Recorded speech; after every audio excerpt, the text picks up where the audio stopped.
Vamos falar hoje sobre a natureza jurídica do tributo e as espécies tributárias.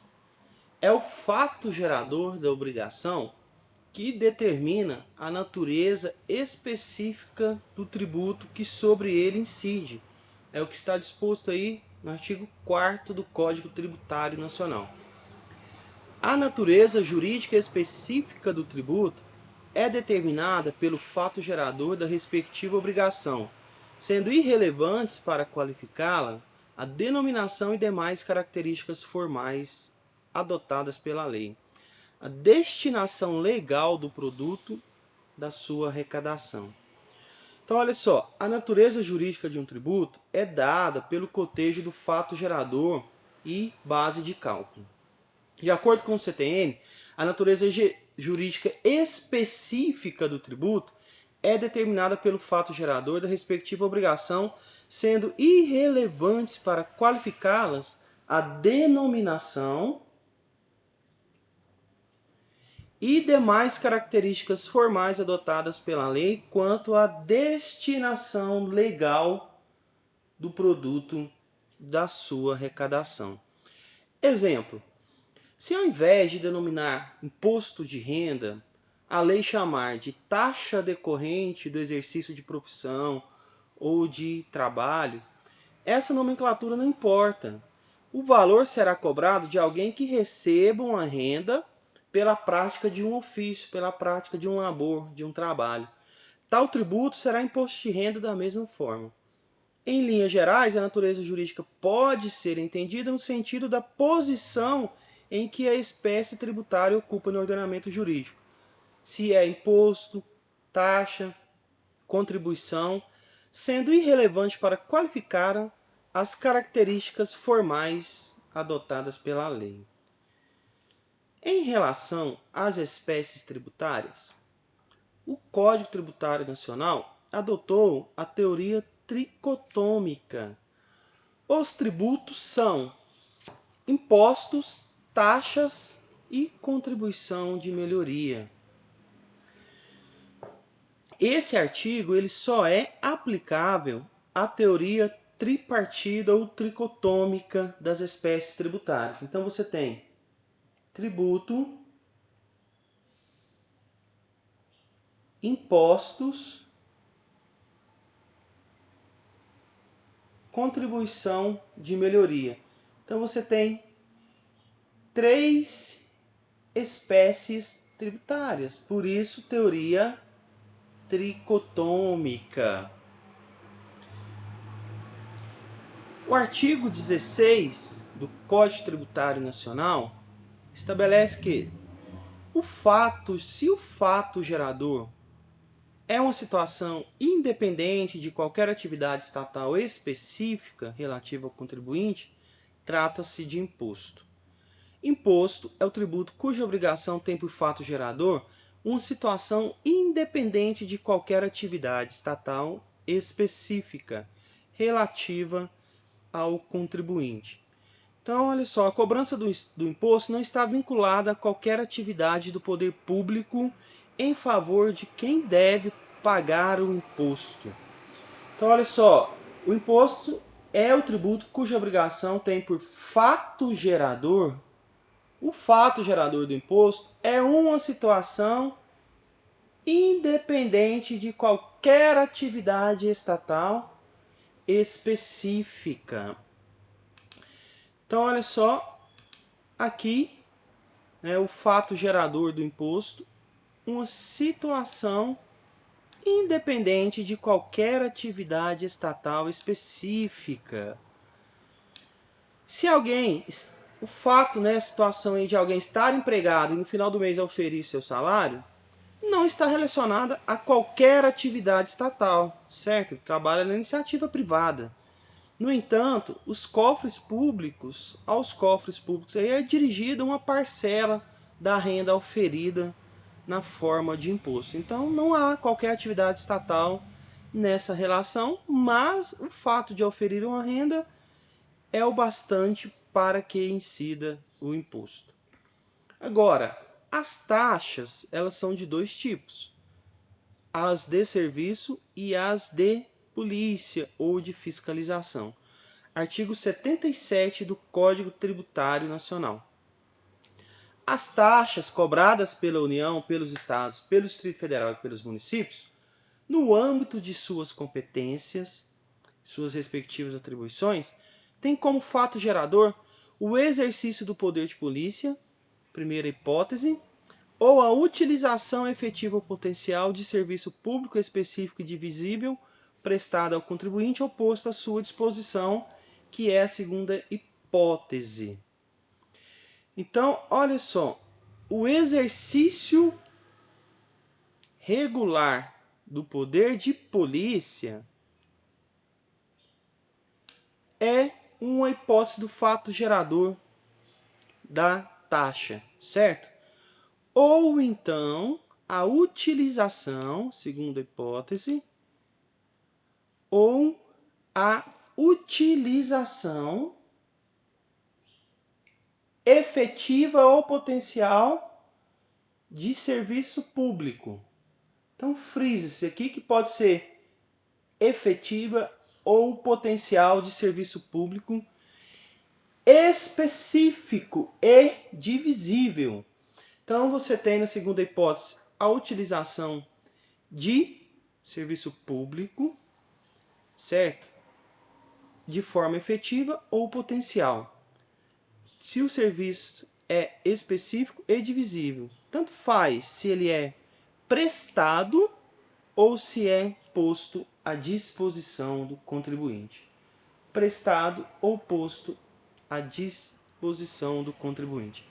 Então, o exercício regular do poder de polícia ou a utilização efetiva ou potencial de serviço público específico e divisível, prestado ao contribuinte ou posto à sua disposição, trata-se de taxa.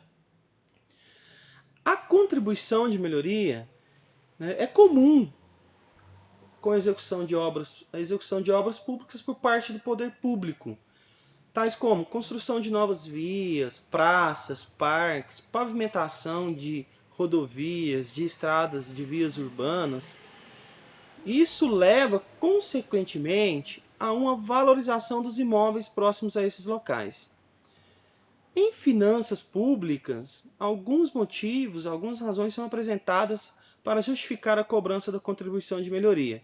Ressarcir os cofres públicos pela despesa com a obra, evitar a especulação imobiliária, reduzir a pressão política, né, sobre os agentes públicos para que construam neste ou naquele lugar, próximo a determinado bairro, etc. e tal.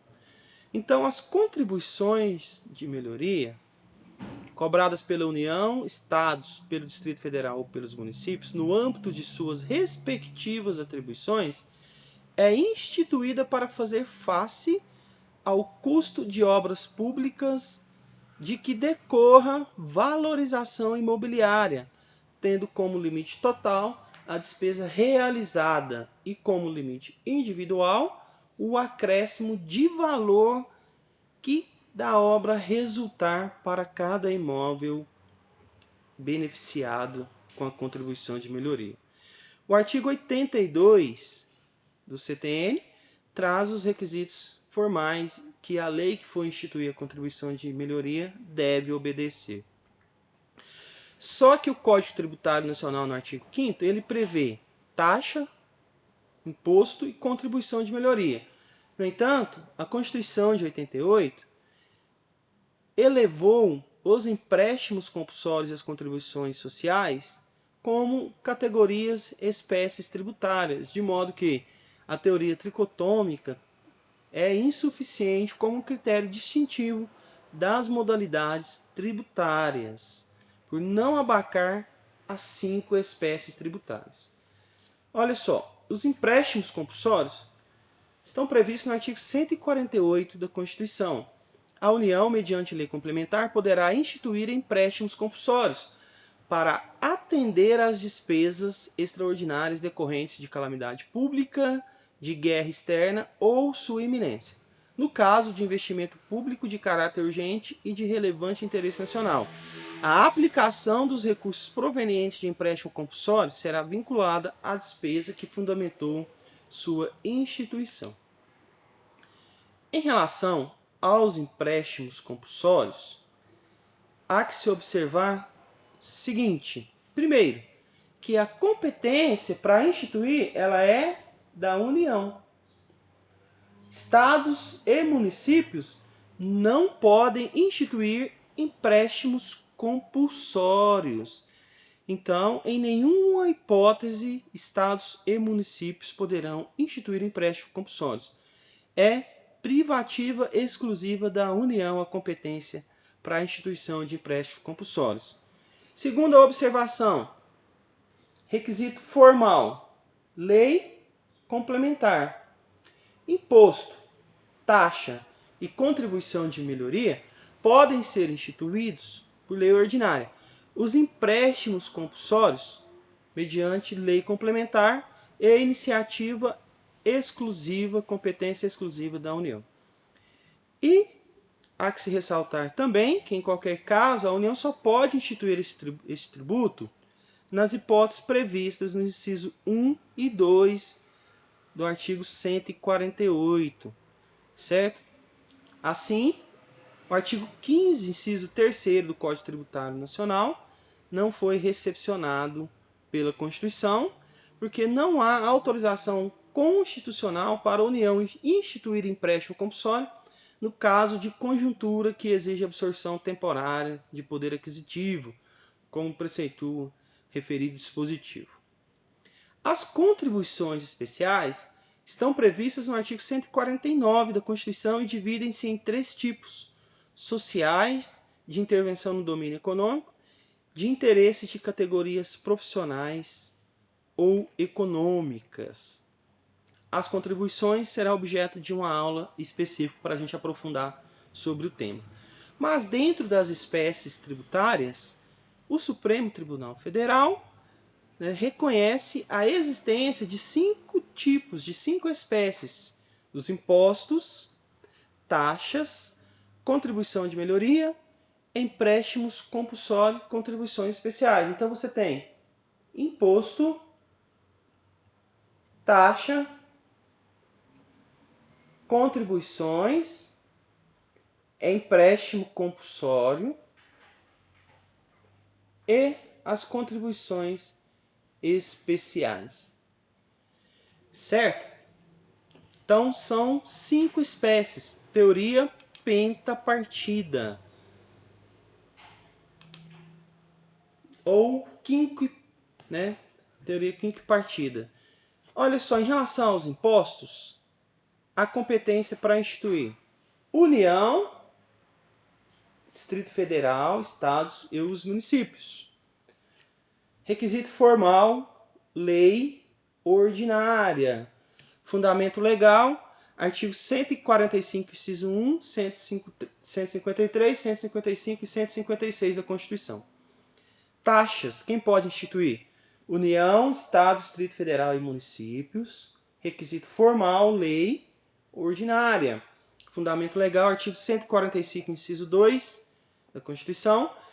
Artigo 177 a 79 do Código Tributário Nacional. Contribuições de melhoria. Quem pode instituir? União, Estado, Distrito Federal e municípios. Requisito formal, lei ordinária. Fundamento legal, artigo 145, inciso 3º da Constituição, e artigo 80 e 55 do Código Tributário Nacional. Empréstimos compulsórios. Somente a União, vale lembrar aqui, somente a União, mediante lei complementar, certo? Requisito formal aí, lei complementar e competência privativa exclusiva da União para instituir. Fundamento legal, artigo 148 da Constituição, artigo 15 do Código Tributário Nacional. As contribuições especiais, em regra, a União pode instituir e, por exceção, estados, Distrito Federal e municípios poderão instituir contribuição previdenciária de seus servidores. Então a gente tem teoria pentapartida. Por quê? Impostos, taxas, contribuição de melhoria, empréstimos compulsórios, contribuições especiais. Então você tem 5 espécies, né? Aí tributárias. Por isso teoria pentapartida. Impostos, taxas, contribuições de melhoria, empréstimos compulsórios, contribuições especiais. Então você tem previstas, né, no CTN, artigo 5º, somente as primeiras 3 espécies. Por isso, teoria tricotômica, lá no artigo 5º do CTN. Já empréstimos compulsórios e contribuições especiais foram elevados pela Constituição Federal como espécies tributárias, por isso, teoria pentapartida, que abarca as 5 espécies tributárias. Se você gostou do vídeo, deixa seu like, compartilhe, inscreva-se no canal, ative o sininho para receber novas notificações. Um abraço, até o próximo.